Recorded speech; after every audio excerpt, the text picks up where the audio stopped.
तो आप सभी का एक बार फिर स्वागत है, अभिनंदन है आपके अपने YouTube channel Aryan institute Allahabad में।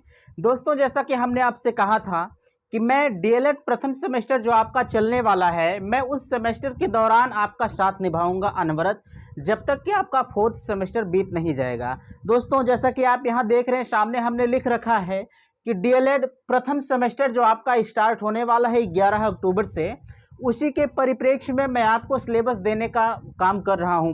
देखिए, पहले क्या होता है कि जब तक आप अपने सिलेबस के बारे में नहीं जानेंगे, तब तक आप आगे के रणनीति आप तय नहीं कर पाएंगे कि हमें कैसे क्या पढ़ना है। आगे चलकर आपको समस्या हो सकती है। तो इससे अच्छा है कि हमें समस्या ना हो, हम सबसे पहले सिलेबस का ही ज्ञान कर लें, तो हमारे लिए ज़्यादा बेटर है। तो चलिए देखिए, हमने आपको कुछ सिलेबस प्रोवाइड भी कर दिया है और धीरे धीरे करके मैं आपको सिलेबस प्रोवाइड कर रहा हूं। जैसे ही आपकी 11 तारीख आती है, मैं आपके कोर्सेज को स्टार्ट यहां से कर दूंगा। आप वहां से अच्छी तरह से आप सारे कोर्स को कवर कर पाएंगे, ठीक ना। तो देखिए, आज मैं आपके सामने संस्कृत पाठ्यक्रम जो आपका डीएलएड प्रथम सेमेस्टर के दौरान सब्जेक्ट होता है, मैं उसी के संदर्भ में आपके सामने उपस्थित हूँ। संस्कृत आपका क्या होता है, जैसे आप एक चीज़ समझिएगा, डीएलएड प्रथम सेमेस्टर के दौरान आपको एकदम बेसिक कॉन्सेप्ट रखना होता है, बेसिक नॉलेज रखना होगा हर सब्जेक्ट के बारे में, चाहे आप बीए करके आए हों, चाहे बीएससी करके आए हों। एक चीज़ और, जितने भी सब्जेक्ट होंगे, आप बीए ही क्यों ना किए हों या बीएससी क्यों ना किए हों, जो बच्चे बीएससी करके आए होंगे उन्हें संस्कृत पढ़ने में थोड़ी सी असुविधा होगी, बट उन्हें घबराने की ज़रूरत नहीं है। मैं आपके सेमेस्टर के दौरान अगर साथ हूं तो कहीं ना कहीं आपका फ़ायदा है। मैं आपको इतने अच्छे बेसिक कॉन्सेप्ट में बताने का प्रयास करूंगा कि जब तक आप जब समझेंगे ना, तो आपको बड़ा मज़ा आएगा समझ में। देखिए, आपके सिलेबस में क्या क्या रखा गया है, यहाँ आप समझते हुए चलेंगे। ये आपका पहला पॉइंट है। पहले पॉइंट में लिखा हुआ है कि आप आसपास की वस्तुओं, पशु पक्षियों के संस्कृत में नाम। जैसे होता क्या है, आपके आसपास जो वस्तुएं होंगी उनका नाम, जैसे वस्तुएं हैं और पशु पक्षी हुए, जानवर हुए, उनके जो संस्कृत में नाम होंगे उन्हीं का इसमें आपको जानकारी रखना है। उनके संस्कृत क्या होते हैं, यह आपके यूपी टेट की दृष्टि से बहुत इंपॉर्टेंट होता है, ठीक ना। ये जान लीजिए भैया कि यूपी टेट में 100% आपको एक नंबर इसमें से पूछा जाता है, ठीक ना। चाहे वो संस्कृत का नाम दे देगा तो आपसे हिंदी पूछ लेगा, या आपसे हिंदी नाम दे देगा और आपसे संस्कृत पूछ लेगा, आपको बताना पड़ेगा, ठीक ना। यदि अगर आप नहीं बताते हैं तो आपका एक नंबर कट जाएगा। इसीलिए मैं आपसे कहता हूं कि जब आपका सेमेस्टर स्टार्ट हो जाए तो आप उसे अपने आगे के भविष्य के लिए अच्छे से पढ़िएगा, ताकि आपको कहीं जाने की ज़रूरत ना हो। आपका टेट, सुपर टेट धीरे धीरे करके निकल जाए। आप अपने जो आपकी इच्छा है, जो चाहत है एक शिक्षक बनने की, अपने आप को एक शिक्षक के रूप में देखने की, वह सपना आपका साकार हो। चलिए देखिए, यहाँ लिखा है वस्तुओं, पशु पक्षियों का संस्कृत में नाम। थोड़ा सा मैं आपको इस पे बताना चाहूँगा। जैसे आपके आसपास की जो वस्तुएं हैं, आसपास की वस्तुओं में आपका आ जाता है अन्न होता है, ठीक ना। अगर हम अन्न का जो, जैसे अन्नम आपको दे दिया गया, अन्नम आपका संस्कृत शब्द होता है। अगर हम अन्नम का आपसे हिंदी पूछे तो आप कहेंगे अन्नम की हिंदी जो होती है वह अन्न होती है, ठीक ना। अन्नम की हिंदी जो होती है वह अर्थ होती है। फिर उसी क्रम में मैं आपसे कहूं, अगर भैया गेहूं की संस्कृत क्या होगी, गेहूं आप रोटी बनवा के खाते हैं, तो जो है गेहूं के इंग्लिश करें, गेहूं की संस्कृत क्या होगी, तो आप बताएंगे कि सर गेहूं की संस्कृत होती है गोधूम। गोधूम आपके लिए बहुत इंपॉर्टेंट, कई बार आपके टेट में पूछा गया है, ठीक ना। यह आपका गोधूम होगा। इसी क्रम में अगर मैं आपसे कहूं कि भैया ब्रीही मीन्स क्या होता है, ब्रीही आपका संस्कृत शब्द है। यहाँ मैं लिख नहीं रहा हूं, आपको लिख लिख के बताऊंगा जब आपका सिलेबस स्टार्ट करूंगा मैं, ठीक ना। तो जैसे अगर हम आपसे बात कहें कि ब्रीही मीन्स क्या होगा, तो आप कहेंगे ब्रीही मीन्स भैया हमारा होता है चावल, ठीक ना। ब्रीही मीन्स हमारा होता है चावल। अब मैं इसी क्रम में आपसे कुछ फलों का नाम अगर जानना चाहूं, तो आप फलों के नाम में क्या बताएंगे। अगर मैं आपसे कहूं कि आप जामुन को सब लोग जानते होंगे, ठीक ना। जामुन आपके जो है आसपास में पेड़ होंगे, आप उसको जानते होंगे। अगर मैं कहूं आपसे कि आप थोड़ा जामुन की संस्कृत बताइए, तो आप कहेंगे जामुन की संस्कृत होती है जाम्बू, ठीक ना।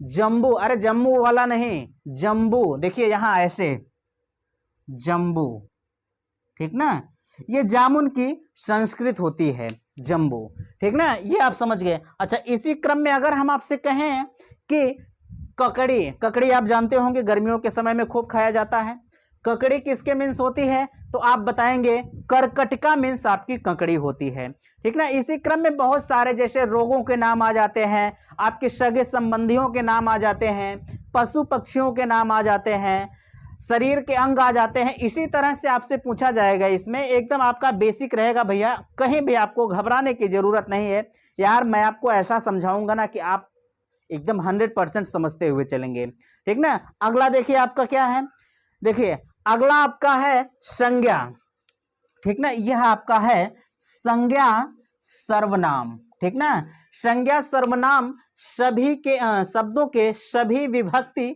तथा वचनों का ज्ञान, ठीक ना। अच्छा, संज्ञा किसे कहते हैं, आपके दिमाग में आ रहा होगा कि संज्ञा किसे कहते हैं, सर्वनाम किसे कहते हैं। सर्वनाम मीन्स सबका नाम और संज्ञा मीन्स किसी वस्तु या स्थान के नाम को हम संज्ञा कहते हैं, ठीक ना, यही संज्ञा होती है। विज्ञान वाले थोड़ा सा नहीं जानते होंगे, वो थोड़ा सा ध्यान देते हुए चलेंगे, बाकी जो हिंदी बीए किए होंगे ग्रेजुएशन में वो बहुत अच्छी तरह से इन सबको समझते भी होंगे और समझने का प्रयास भी करेंगे, ठीक ना। देखिए, मैं आपसे कहूं कि संज्ञा किसे कहते हैं, मैंने कहा आपसे, जैसे आप किसी वस्तु का नाम ले लिए, किसी प्राणी का नाम ले लिए, किसी वस्तु या स्थान के नाम को हम संज्ञा कहते हैं, और सर्वनाम आपका जो होता है वह सबका नाम अर्थात किसी का भी नाम वह सर्वनाम कहलाता है, ठीक ना।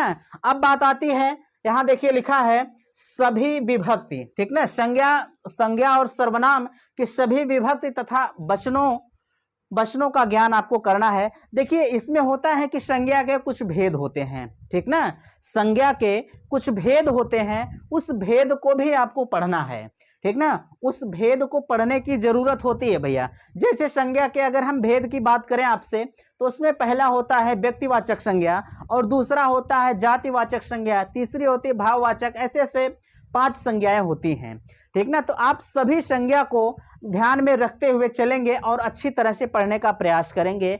व्यक्तिवाचक संज्ञा क्या होती है, व्यक्तिवाचक संज्ञा में किसी व्यक्ति पर्सनल का नाम आता है, किसी प्राणी का नाम आता है, वही हमारी व्यक्तिवाचक संज्ञा होती है। जातिवाचक ऐसे ऐसे बहुत सारे होते हैं, जाति जैसे पुरुष हुआ, फिर गेंद हुआ, घर हुआ, इत्यादि ऐसे ऐसे सब जातिवाचक संज्ञाएं हैं, ठीक ना। अच्छा, इसी में आता है आपके सर्वनाम, सर्वनाम भी हम आपको बताएंगे। इसी के क्रम में आता है भैया लिंग वगैरह भी आ जाती है। जैसे अगर हम आपसे कहें कि संस्कृत में थोड़ा सा आप बताएंगे, हिंदी में जैसे हिंदी और संस्कृत में जो लिंग होती हैं वह अलग अलग होते हैं, ठीक ना। हिंदी और संस्कृत में जो लिंग होते हैं वह अलग अलग होते हैं। अगर हम हिंदी की बात करें तो हिंदी में आपके 2 लिंग होते हैं, पुल्लिंग और स्त्रीलिंग, जो है पुल्लिंग और स्त्रीलिंग। और अगर वहीं हम संस्कृत की बात करें तो स्त्रीलिंग, पुल्लिंग और नपुंसक लिंग, एक लिंग आपके संस्कृत में बढ़ जाता है, ठीक ना। तो यह आपके परीक्षा की दृष्टि से बेहद इंपॉर्टेंट है कि आपसे पूछा जा सकता है परीक्षा में कि हिंदी में लिंगों की संख्या कितनी है। तो अगर आप जानते रहेंगे कि हिंदी में लिंगों की संख्या 2 है, तो जाहिर सी बात है आप अच्छे से टिक करके चले आएंगे। आप इसी में कंफ्यूज होंगे कि हिंदी में 2 है कि संस्कृत में 2 है, हिंदी में 3 है, संस्कृत में 3 है, तो ऐसा आपको कंफ्यूज नहीं होना है, आप अच्छे से पढ़ते हुए चलेंगे। आप फिर से सुनेंगे एक बार, हिंदी में लिंगों की संख्या आपकी 2 होती है, स्त्रीलिंग और जो है स्त्रीलिंग और पुल्लिंग, और यही अगर हम संस्कृत की बात करें तो स्त्रीलिंग, पुल्लिंग और नपुंसक लिंग होते हैं, ठीक ना। ये संस्कृत में हुए। संस्कृत में आपके 3 लिंग होते हैं, हमने आपको बहुत अच्छी तरह से बताया। और इसमें क्या होता है, जैसे इसमें आता है संज्ञा, देखिए हाँ, संज्ञा सभी विभक्ति, जैसे आपको इसमें रूप आते हैं, ठीक ना, जैसे राम का रूप हुआ, जननी का रूप हुआ, पिता का रूप हुआ, इसी तरह से भैया आपको इसमें रूप भी पढ़ने होंगे। तो देखिए, रूप कोई पढ़ाने वाली चीज नहीं है, रूप तो खामाखा आपको याद करना होगा, ठीक ना। रूप आपको नहीं, रूप इसमें आते हैं, देखिए नीचे धातु रूप के अंतर्गत नहीं, रूप आपके इसी में आएंगे, तीसरे नंबर में। और अगला आपका है, जैसे अगर हम कहें धातु रूप के अंतर्गत लट एवं लंग लकार का प्रयोग। जैसे आपसे अगर कहा जाए, देखिए यहां आपका 1 2 3 4, यह आपका 4 नंबर है। 5 6 7 8 9, 9 नंबर आपके हैं। ठीक ना। एक चैप्टर आगे और है, उसमें आपको चार्ट वगैरह बनाना है। वह जब आप कॉलेज में जाएंगे तो चार्ट वगैरह क्या कैसे होता है वो खुद बताएंगे, हमें बताने की यहाँ जरूरत नहीं है। ठीक ना। देखिए आपका चौथा है धातु रूप के अंतर्गत लट एवं, इसमें आपको रूप याद करना है, हमने भूल गया नहीं बताया। इसमें आपको रूप याद करना होगा। रूप को मैं यहाँ बताऊंगा नहीं, हाँ कुछ रूप के थोड़े से तरीके मैं जरूर आपको बताऊंगा। जैसे आप किसी ट्रिकी कॉन्सेप्ट से अगर याद करते हैं तो रूप याद करने में थोड़ी सी आपको आसानी होगी, तो उस ट्रिक को मैं आपको यहाँ बताऊंगा और आप अच्छे से याद भी कर पाएंगे। आप रूप के बारे में टेंशन मत लीजिएगा, मैं आपको बहुत अच्छी तरह से समझाने का प्रयास भी करूंगा कि रूप आप कैसे याद करेंगे। ठीक ना। अगला है धातु रूप के अंतर्गत लट एवं लंग लकार का प्रयोग। जैसे आपको धातु रूप होता है, धातु रूप के बारे में आप जानते होंगे। ठीक ना। धातु रूप के बारे में आपको पता होगा। ठीक ना। हाँ धातु रूप होता है, जैसे गच्छ धातु हुआ, इसी तरह से बहुत सारी धातुएं होती हैं, उनका हम जो है अंतर्गत लट एवं लंग लकार में प्रयोग कैसे करते हैं इसको आपको पढ़ना है। ठीक ना। ये थोड़ा सा आपके लिए अलग होगा, ये दोनों अलग होंगे, ये दोनों चीजें आपको याद करने वाली बातें होंगी। ठीक ना। ये दोनों चीज आपको याद करने वाली बातें होंगी। और आपका क्या है, चौथा खत्म हुआ। देखिए अगला है संज्ञा तथा सर्वनाम के अनुरूप क्रिया के प्रथम मध्यम उत्तम पुरुषों का ज्ञान। ठीक ना। क्रिया के प्रथम मध्यम तथा उत्तम पुरुषों का ज्ञान आपको करना है। इसमें क्या है, इसमें आपको दिया है कि जैसे संज्ञा तथा सर्वनाम के अनुरूप, देखिए भैया इसमें थोड़ी सी हमसे गलती हुई है, उस गलती के लिए हम आपसे क्षमा चाहते हैं। कहीं ना कहीं गलतियां हमसे भी हो जाती हैं और गलतियां आपसे भी हो जाती हैं। गलतियों को सुधार करने का काम हमारा और आपका ही है, तो इसके लिए मैं क्षमा चाहता हूं। खैर मुझे याद आ गया, मैं आपको पीछे बताने का प्रयास करता हूं। देखिए आपको 4 नंबर में संज्ञा एवं सर्वनाम शब्दों के सभी विभक्ति तथा वचनों का ज्ञान। इसका मतलब यह है कि संज्ञा के शब्द रूप होते हैं। ठीक ना। संज्ञा के शब्दों का कुछ रूप होता है, उसको आपको जानने की जरूरत है। और हम इसके अंतर्गत 4 के अंतर्गत जो हमारे रूप आते हैं, जैसे हमारा राम का रूप हो गया, इसमें विभक्तियां, सबसे पहले आप एक चीज जानिएगा कि विभक्ति कितनी होती है। विभक्ति आप जानते होंगे, प्रथमा विभक्ति, प्रथमा द्वितीय तृतीय चतुर्थी पंचमी षष्ठी सप्तमी और संबोधन होता है। संबोधन ये आपके विभक्ति के अंतर्गत नहीं आता है। ठीक ना। तो इसमें विभक्तियां, और मैं आपको बताना चाहूंगा इसमें लिखा है वचनों का ज्ञान। देखिए अगर बात आपसे किया जाए, हिंदी में वचनों की संख्या जो होती है वह 3 होती है, एक वचन, द्विवचन और बहुवचन। ठीक ना। एक वचन, द्विवचन और बहुवचन। और अगर वहीं हिंदी की बात किया जाए तो उसमें 2 ही वचन होते हैं, एक वचन और बहुवचन। ठीक ना। ये आप समझ गए। यह भी आपके टेट की दृष्टि से इंपॉर्टेंट है, आपसे पूछा जा सकता है कि आपके हिंदी में वचनों की संख्या कितनी है, तो आपको बताना होगा जो अभी मैंने आपसे बताया। तो इसमें आपको रूप याद करना है और इसके अंतर्गत आपको देखना है कि आपका 5 नंबर संज्ञा सभी विभक्ति, आपको इसमें विभक्तियों का ज्ञान कराया जाएगा, यहाँ आप देख रहे हैं, और यहाँ वचनों का ज्ञान कराया जाएगा। संज्ञा और सर्वनाम के शब्दों में क्या होता है, कैसे होता है। ठीक ना। अगला आपका है 5 नंबर धातु के अंतर्गत लट एवं लंग लकार का प्रयोग। जैसे आपको दिया जाएगा धातु के अंतर्गत, आपके सामने लिखा है कि धातु के अंतर्गत जो है 5 नंबर आपका लिखा है धातु रूप के अंतर्गत लट एवं लंग लकार का प्रयोग आप कैसे करेंगे। ठीक ना। लट एवं लंग लकार का प्रयोग कैसे करेंगे, आप एक चीज समझिएगा कि आपके जो लकारों की संख्या होती है, लकारों की संख्या भैया 5 होती है। ठीक ना। 5 नंबर में 5 लकारों की संख्या होती है। बड़े अच्छे समय पे आया है, हमने 1 नंबर को ऊपर नहीं लिखवाया, इसमें आपको बेसिक चीज जानना है कि संस्कृत क्या होती है, कैसे होती है, हमें पढ़ा क्यों जाता है, लिखा क्यों जाता है, यही सबका ज्ञान है। धातु के रूप के अंतर्गत लट एवं लंग लकार का प्रयोग हम कैसे करेंगे, उस सबको आपको पढ़ना है। ठीक ना। अब समस्या खड़ी होती है कि आपने अभी तक नहीं जानते होंगे जो है लकार कितने होते हैं, तो अब आप जान लीजिएगा जो लकार होते हैं आपके, आप वो 5 लकार होते हैं। ठीक ना। सीरियल वाइज अगर आपको लिखना हो तो लिख लीजिए। उसमें हमारा पहला है लट लकार, दूसरा है लंग लकार और तीसरा है लृट लकार, और इसी के क्रम में हमारा चौथा है लोट लकार, और लास्ट में अगर हम आपसे कहें कि आप लकार क्या है तो आप बताएंगे कि हमारा लास्ट में विधिलिंग लकार होता है। ठीक ना, कौन सा लकार होता है? विधिलिंग लकार होता है। धातु रूप के अंतर्गत लट एवं लंग लकार का प्रयोग, जैसे इसमें बहुत सारे चीज आते हैं, परस्मैत धातुएं, ऐसे से बहुत चीजें आती हैं। अभी मैं आपको इसलिए नहीं बता रहा हूं कि सिर्फ आपको सिलेबस का ज्ञान करवाना है, अभी आपका कोर्स स्टार्ट नहीं हुआ है। जब आपका कोर्स आएगा तो उसके अंतर्गत जितने भी जानकारियां हो पाएंगी मैं आपको देने का प्रयास करूंगा। अगला आपका आता है संज्ञा तथा सर्वनाम के अनुरूप क्रिया के प्रथम मध्यम उत्तम पुरुषों का प्रयोग। ठीक ना, संज्ञा एवं सर्वनाम शब्दों के अंतर्गत क्रिया के अनुरूप, ठीक ना, फिर से सुनेंगे, संज्ञा तथा सर्वनाम के अनुरूप क्रिया के प्रथम मध्यम उत्तम पुरुषों का प्रयोग हम कैसे करेंगे? ठीक ना, कैसे करेंगे? जरा सा आप एक चीज ध्यान देंगे कि अगर मैं आपसे कहूं कि आपके पुरुष कितने होते हैं, आपके पुरुष कितने होते हैं, तो आप कहेंगे प्रथम पुरुष, मध्यम पुरुष और उत्तम पुरुष होते हैं। इसी सब के बारे में इसमें आपको पढ़ना है, संज्ञा तथा सर्वनाम। देखिए संज्ञा सर्वनाम हर जगह दिया गया है, तो संज्ञा सर्वनाम को आप बहुत बेसिक कॉन्सेप्चुअल ढंग से पढ़ेंगे तो बड़ा मजा आएगा पढ़ने में। ठीक ना, इतना आप समझ गए। अगर इसमें आपको कहीं कंफ्यूजन होगी तो आप कमेंट करिएगा, मैं अपने नेक्स्ट अगले वीडियो में थोड़ा सा आपको और डीपली ले जाने का प्रयास करूंगा। अगला क्या है? संस्कृत के सरल वाक्यों का हिंदी में अनुवाद आप कैसे करेंगे? अनुवाद देखिए परीक्षा में भी आ जाता है कभी कभी, तो उसे आपको सीखना थोड़ा सा जरूरी होगा। संस्कृत जैसे सरल संस्कृत वाक्य आपको दे दिया जाएगा, उसमें आपको हिंदी में पूछा जाएगा कि भैया इसका हिंदी में अनुवाद क्या होगा। ठीक ना, तो इसमें आपको थोड़ा सा ध्यान देना होगा। लिंग जो है इस लिंग पुरुष वचन के अकॉर्डिंग सब कुछ आपको करना होगा।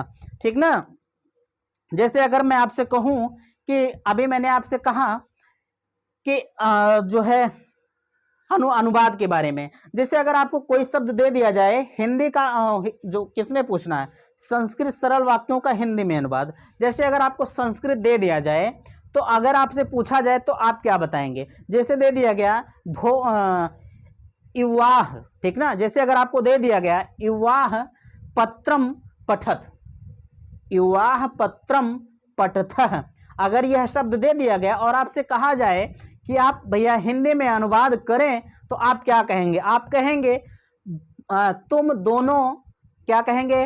तुम दोनों पत्र पढ़ते हो। ठीक ना, इसी तरह से अब यह कैसे हुआ, आपके दिमाग में यह आ रहा होगा कि यह कैसे आपने कर दिया, तो इस सब की जानकारी मैं अभी आपको नहीं दूंगा। क्यों नहीं दूंगा? कि आप अभी जो है सिलेबस का ज्ञान रखिए, सिलेबस के बाद जब बातें आएंगी तो सारी बातों पर मैं डिस्कशन करते हुए आपको ले चलूंगा। ठीक ना, इतना आप समझ गए। अब बात आती है आपके 8 नंबर पर। 8 नंबर आपके यहाँ दिख रहा है कि वंदना एवं नीति परक वाक्यों का सस्वर वाचन। ठीक ना, वंदना एवं नीति परक वाक्यों का सस्वर वाचन आपको करना है, और इसमें थोड़ा सा आपको अर्थ का ज्ञान भी रखना होता है। ठीक ना, आपके सिलेबस में रखा गया है, आप बहुत शुरू से पढ़ते हुए आ रहे होंगे, जब छोटे से थे तब होता है कि मातृभूमे नमो, मातृभूमे नमो, मातृभूमे नमो, मातृभूमे नमो। भावार्थ इसका होता है हे मातृभूमि तुम्हें नमस्कार है, हे मातृभूमि तुम्हें नमस्कार है, हे मातृभूमि तुम्हें नमस्कार है। तो गिरिभ्यो नमस्ते, तो गिरिभ्यो नमस्ते, नदीभ्यो नमस्ते। आगे क्या है? तो गिरिभ्यो नमस्ते, गिरिभ्यो नमस्ते, नदीभ्यो नमस्ते, तो वनेभ्यो नमस्ते, तो जनपदेभ्यो नमस्ते। कहना है कि हे मातृभूमि तेरे कणों को नमस्कार है। इसी तरह से आपको अर्थ जानने की जरूरत है, बड़ा मजा आएगा अर्थ जानने में, वैसे बड़ा मजा आता है। ठीक ना, तो इसी सब के बारे में जो है सस्वर वाचन भी करना है। और बात आती है अब आगे श्लोक। आपको श्लोक भी आपके सिलेबस में रखा गया है, आपको श्लोक जानने की थोड़ी सी जरूरत होगी। खैर जब श्लोक की बारी आएगी तो मैं आपको बताऊंगा, अभी नहीं बताऊंगा। इसी के अकॉर्डिंग ये भी रखा गया है। ठीक ना, जो अभी मैंने आपसे बताया। लास्ट में बात आती है कि 1 से 20 तक के संस्कृत संख्या का ज्ञान आपको रखना है। देखिए यह भी आपकी परीक्षा की दृष्टि से बेहद इंपॉर्टेंट है, आपको घबराने की जरूरत नहीं है। मैटर तो ऐसा मिलेगा कि यार बड़ा मजा आएगा देखने में। ठीक ना, खैर आप जान भी गए होंगे कि मैं कैसा आपको मैटर प्रोवाइड कर रहा हूँ, कैसे आपको पढ़ा रहा हूँ, देखिए तरीके से पता लग जाता है। ठीक ना, तो इसके बारे में मैं आपको बहुत अच्छी तरह से बताऊंगा। जैसे अगर आपसे कहा जाए कि भैया आप 14 को क्या लिखेंगे संस्कृत में, 15 को क्या लिखेंगे, 16 को क्या लिखेंगे। तो इसी तरह से आपको जानने की जरूरत है। अरे 16 को हम षोडशम लिखेंगे, 14 को हम चतुर्दश लिखेंगे, इसी तरह से चतुर्दशन लिखेंगे, इसी तरह से आपको लिखना होगा। ठीक ना, ये आप समझ गए। और लास्ट में बात करते हैं आपका पूर्णांक जो होता है, जब आपका परीक्षा होगा तो पूर्णांक आपका 25 नंबर का होता है और समय आपका 1 घंटे का होता है। इसमें आपको 25 क्वेश्चन के आंसर देने रहेंगे। ठीक ना, मेरी बातें आप समझ गए होंगे। उम्मीद करता हूं कि वीडियो आपको अच्छा लगा होगा, और अगर वीडियो अच्छा लगा हो तो चैनल को सब्सक्राइब जरूर कीजिएगा, और लास्ट में जाते जाते वीडियो को लाइक जरूर कर दिया करें। ठीक, थैंक्स, धन्यवाद।